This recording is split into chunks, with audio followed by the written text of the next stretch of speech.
Bienvenidos todos a este cuarto congreso de psicología, promovido por las universidades del país, universidades de prestigio, con escuelas de prestigio en el mundo en todos los mundos, pero en este en particular, en el ámbito de la psicología. Felicitar a todos los participantes, felicitar a todos los organizadores. Este es un trabajo enorme, quienes están detrás contactando personas, identificando temas, definiendo días, horas, etcétera, coordinando todo este espacio para obtener este resultado, de verdad que vale oro. En ese sentido, felicitar a todos los organizadores y agradecer la inclusión del tema de la diáspora en este encuentro. Esa inclusión me parece fundamental porque estamos hablando de un hecho de dimensiones inéditas, la más grande de Latinoamérica, la más grande del mundo occidental. Estamos hablando de más de 8.5 millones de venezolanos, y el hecho de que se esté hablando frente al estruendoso silencio habla muy bien de este encuentro, habla muy bien del interés de los especialistas del mundo de la salud mental por este tema, porque lo entienden, porque lo viven, porque saben que forma parte de los contactos diarios con los alumnos, con los pacientes, aquí dentro de Venezuela y fuera de Venezuela, es decir, en la nueva geografía del país, hoy dispersa. Creo que lo reiteraremos en algún momento en el mapa que está detrás de esta presentación. Están nuestros datos de los venezolanos en el mundo, de cómo esos venezolanos se han distribuido en 90 países y más de 40, más de 400 ciudades, ¿no? Si lo tomamos por comunidades, el número es mucho mayor. Comenzamos planteando la tesis central de nuestro trabajo, la tesis eh, que orienta la labor que venimos desarrollando, este proyecto que nació en la Universidad Central de Venezuela. Me estoy quitando el reloj para medir el tiempo. Nació en la Facultad de Ciencias Económicas y Sociales y se ha expandido por todo el mundo y se ha hecho propiedad de los venezolanos en todo el mundo. Nuestra tesis central es: Venezuela necesita una estrategia de gobernanza de la diáspora que incluye, por supuesto, a sus universidades. Esto, cuando iniciamos el primer estudio de la diáspora venezolana, que además tuvimos que hacer realmente dos estudios en uno, por una razón: no existen datos oficiales en Venezuela acerca de su diáspora. Se ha privatizado la información y con ello se está afectando en un bien público de la democracia, que es la información. Esto debería estar en el Instituto Nacional de Estadística, pero bueno, como todos sabemos, no hay datos oficiales en el Banco Central de Venezuela, no hay datos epidemiológicos y tampoco hay datos de la diáspora, todo lo contrario, más bien silencio, desconocimiento, desdén, en algunos momentos desprecio, y solo cuando se habla del retorno de 200 personas en un avión que salen bien de Estados Unidos en los últimos dos vuelos, o de Perú o de Chile, entonces se hace una laraca, cuando en principio se desconoce la existencia de estos ciudadanos. Decimos, esa primera tesis, Venezuela necesita una estrategia, por los datos que ya acabamos de mencionar, más de 8.5 millones de venezolanos. A final de diciembre tendremos el último corte, y esto está produciendo, y este es un dato importante, una nueva geografía del país. Esa nueva geografía se extiende a lo largo del mundo, en muchos países y ciudades, y esto crea ciudadanos transnacionales, organizaciones transnacionales. ¿Por qué transnacionales? Bueno, porque rebasan las fronteras y esta diáspora interpela a la noción de Estado-nación. Ya la noción de frontera que conocíamos hasta hace relativamente poco se ha quebrado porque además, como decía un profesor universitario y residenciado en Argentina, nos decía, la gente no se ha ido, se ha mudado más lejos. Y si uno constata lo que significa mudarse de Maracaibo a Barranquilla versus mudarse de Maracaibo a, no sé, Guiria la Costa, Cumaná, Carúpano, Puerto La Cruz, las distancias son más próximas en el primer caso, en el caso de Barranquilla, o cuando lo vemos en el norte de Santander, o cuando vemos la relación de Bolívar, del estado Bolívar, con Pacaraima y Roraima, ¿no? O Boavista. Entonces, el tema es que ya la noción de Estado-nación es insuficiente, lo cual nos lleva a otro elemento que es la imposibilidad de hablar de los de adentro y los de afuera. Estamos más bien asumiendo el principio de la circulación del capital humano, es decir, la gente que está fuera genera impactos dentro y los que están dentro generan también impactos fuera en términos de transmisión de ideas, en términos de recursos, en términos de inversiones, en temas como el cuidado de las personas, de los niños y los jóvenes y las personas mayores que se cuentan, en el caso venezolano, por millones. No menos de 2 millones de niños y jóvenes que han quedado atrás a la espera de que quienes migraron logren obtener los recursos para mantenerlos primero y luego movilizarlos hacia el país, lugar, comunidad en el que se están moviendo.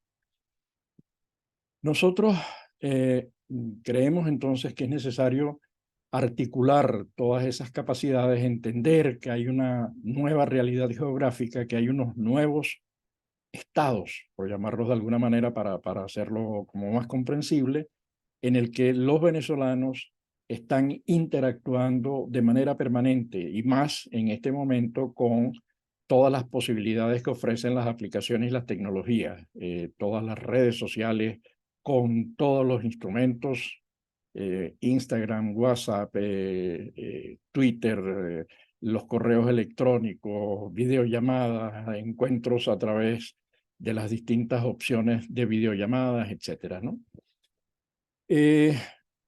Con esto, lo que queremos decir entonces es que la diáspora venezolana es un activo, es una importante reserva internacional que posee Venezuela y de la que puede hacer uso eh, y que podría hacerlo de una mejor manera, más estratégica, y por eso llamamos estrategia de gobernanza de la diáspora, ¿no? Creemos que allí hay que crear el Instituto Venezolano de la Diáspora. Luego veremos cuáles son esas características, las características que creemos debe tener ese instituto. Y paso en este momento a hablar de los principios y los fundamentos y las perspectivas que orientan esta propuesta, este trabajo que, repito, hemos venido haciendo, nació en la Central desde el año 2012, cuando veíamos de una forma extraña o nos extrañaba mucho la ruptura que se había producido con 500 años de historia migratoria. Venezuela siempre fue un país receptor de migrantes y en este momento se convertía en un país que expulsaba ciudadanos, es decir, en sentido opuesto. Solo más o menos 90 años, desde las primeras leyes sólidas y la institucionalidad para atraer inmigrantes, pasamos en este momento a tener la necesidad de construir este Instituto Venezolano de la Diáspora. La diáspora y la migración es muchas cosas al mismo tiempo. Es ruptura familiar, duelos, pero también es esperanza, es construcción. Y la diáspora Venezuela en eso tiene un verdadero posgrado. Venezuela recibió, acogió ciudadanos de todo el mundo no solamente europeos, latinoamericanos, chinos, y uno va descubriendo que teníamos daneses en Chirua, escoceses en Bolívar, por los lados de 1800 y piquito. Que bueno, que llegamos a tener la colonia Tovar, que ha sido de las colonias exitosas, que allí existe una relación además muy potente con Alemania. Pero la migración es desarrollo, la migración es innovación, la migración es productividad, la migración es flujo de ideas. Obstaculizarla sencillamente es negar el derecho al conocimiento, la transmisión de saberes, y con la migración se amplía la cultura, se amplía el capital relacional, se amplían los desafíos, se amplían también las oportunidades. Hay quienes entienden la migración como aquel proceso, aquel hecho por el cual la persona salió de la frontera hacia otro país o a otra comunidad, realmente otra comunidad, pues la gente no migra a países, la gente no migra a Colombia o no migra a Perú, migra a Cúcuta o incluso a Riohacha o a Maicao, pero no migra a Colombia. Entonces, la importancia de lo local para nosotros reviste un enorme interés por las consecuencias que ello tiene en origen, en los países de origen o las comunidades de origen y en las comunidades receptoras, ¿no? Entonces, de esa cifra de la que hablamos al principio, de 8.5 millones, significa 25% más o menos de la población, pero esto no es plano, esto no se produce de manera eh, igualitaria, por decirlo de alguna manera, de un modo horizontal en todo el país, sino que hay regiones en las que posiblemente se ha ido no al 25, sino al 17, el 15, el 14%, pero hay otras regiones en las que se ha ido más del 15, más del 25 o el 30%. Y eso está teniendo consecuencias sobre la estructura etaria de la población, sobre la estructura poblacional o la pirámide poblacional, porque se ha desencajado, además, en un segmento que es lo que llaman bono demográfico. Las migraciones siempre comienzan siendo esto, jóvenes que migran porque, como dicen los mayores, árbol viejo no echa raíces, entonces se van quienes están en edades productivas y reproductivas, y por eso toda migración es un bono demográfico para los países de acogida, ¿no? Nosotros nos gusta mucho copiarnos, utilizar el término que han puesto en boga los jesuitas, que es el término hospitalidad.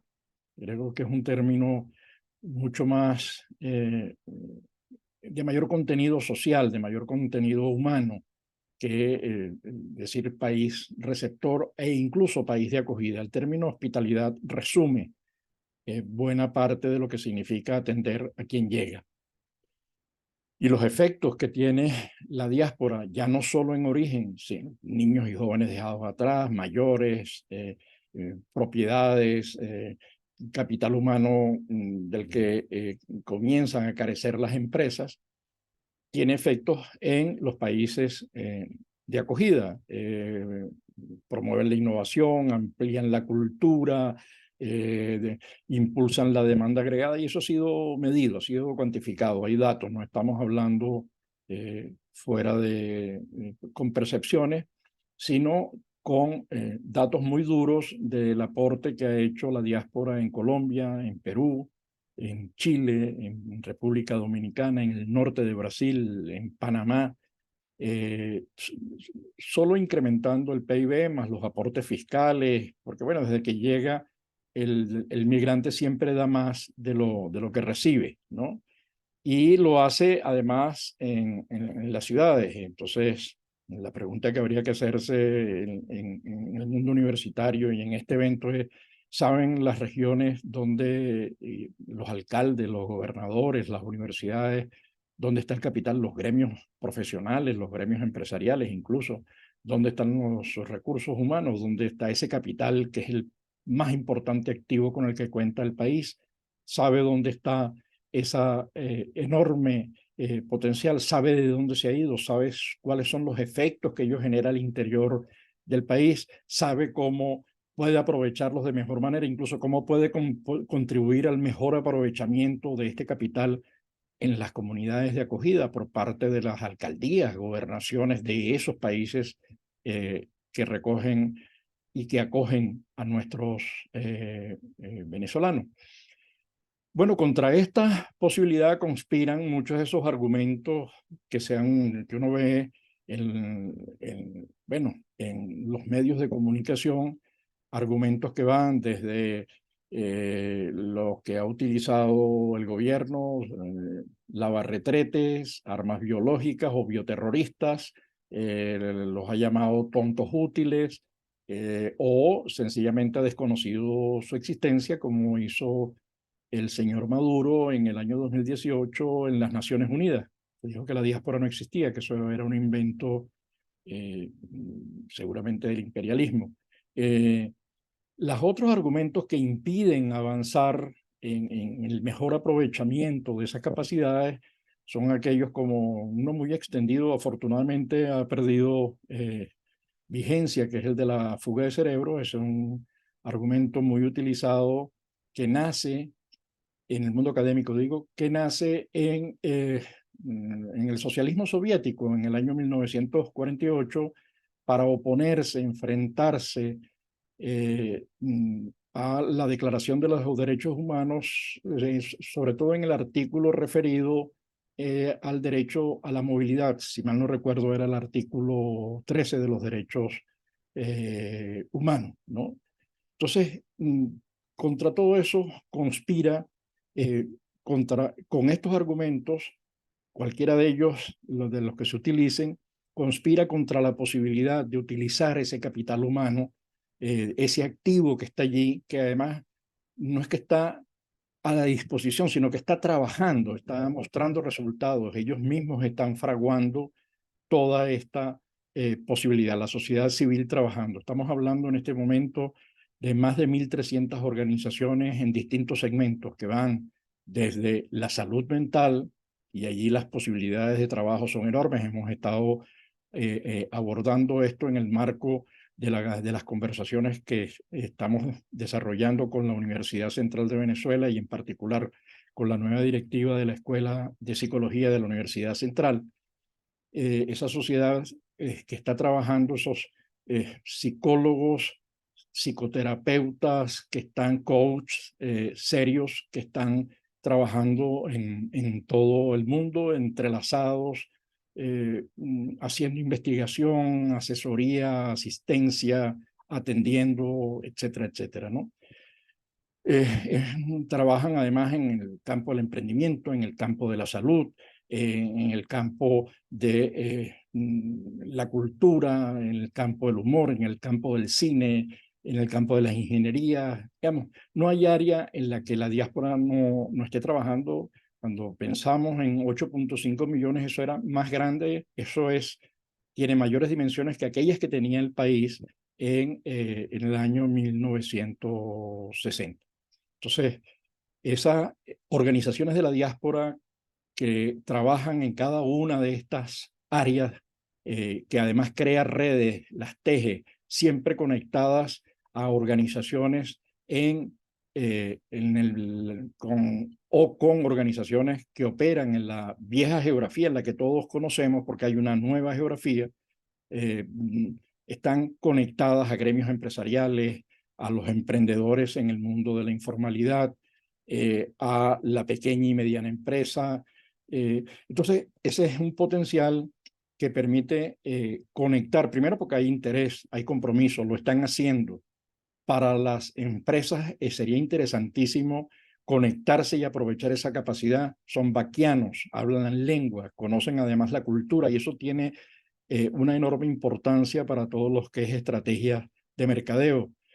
Sirve para la internacionalización de empresas tanto en origen, en el país de origen, como en el país de acogida. Y por supuesto, esto requiere una redefinición del sector público, de lo que es el servicio exterior, del papel de las embajadas y los consulados. Estamos hablando de más de esa cantidad que hemos hecho mención, que requieren unas estructuras distintas, porque el servicio exterior fue pensado para un país de inmigrantes. Necesitamos entonces que sea un servicio, una estrategia de gobernanza, un Instituto Venezolano de la Diáspora que trabaje de manera descentralizada, con una amplia participación del sector privado, entiéndase empresas, gremios empresariales, gremios profesionales, por supuesto, el Estado garantizando un marco adecuado de políticas que permitan y que faciliten las alianzas empresariales, las alianzas entre ciudades. Y para las universidades esto es importante porque es la posibilidad de conseguir recursos, de desarrollar iniciativas de carácter global, transnacional, apoyándose en recursos. Cuando digo recursos no estoy pensando solamente en recursos financieros, estoy pensando también en recursos humanos, en la posibilidad de prestar asistencia técnica, de formar a nuestro personal, de aprovechar la adquisición de nuevos conocimientos, de las nuevas redes y el nuevo capital relacional que tienen los venezolanos en el mundo, tanto personales, empresariales e institucionales. La posibilidad entonces de fortalecer iniciativas como la de la UNESCO en los temas de certificación de capacidades, homologación, para lograr una mejor y más adecuada inserción e integración y aprovechamiento de la diáspora, ¿no? Nosotros hemos dicho desde un principio, la diáspora no es el problema, es parte de la solución y hay que saberla aprovechar tanto en los países de origen como tanto en el país de origen como en los países de acogida. Yo creo, para ir finalizando, que en el tema de la educación superior, en el tema de la educación en particular en el mundo de la psicología, tenemos una enorme experiencia, tenemos una enorme posibilidad en nuestras manos de personas que se han formado en otras escuelas, que forman parte de otras redes, que están desarrollando otras investigaciones, que están prestando asistencia de otra manera para poder seguir avanzando y seguir nutriéndose y nutriéndolos, ¿no? Porque el enriquecimiento siempre es mutuo entre la experiencia en Venezuela y la experiencia de los venezolanos en esas nuevas coordenadas geográficas globales. En esta experiencia transnacional, transfronteriza, estamos pensando entonces en esa nueva universidad, la del siglo XXI, una universidad que logre conseguir recursos, que es una pieza que logre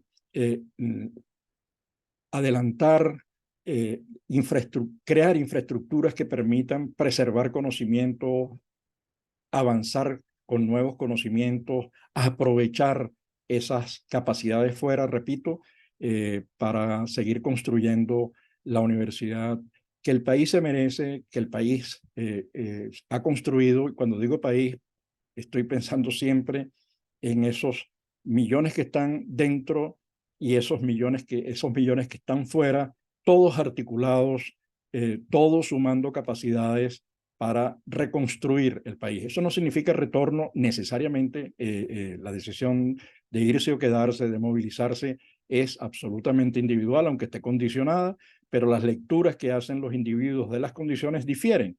Y ahí lo interesante es cómo aprovechamos todas esas capacidades para fortalecer al país, a la universidad y al mundo de la psicología en Venezuela, del mundo de los psicoterapeutas. Aquí hay mucha investigación por hacer, aquí hay mucho por aprender, aquí hay mucho por compartir, aquí hay mucho por hacer y yo creo que en eso estamos comprometidos todos los venezolanos en esa nueva geografía. Gracias.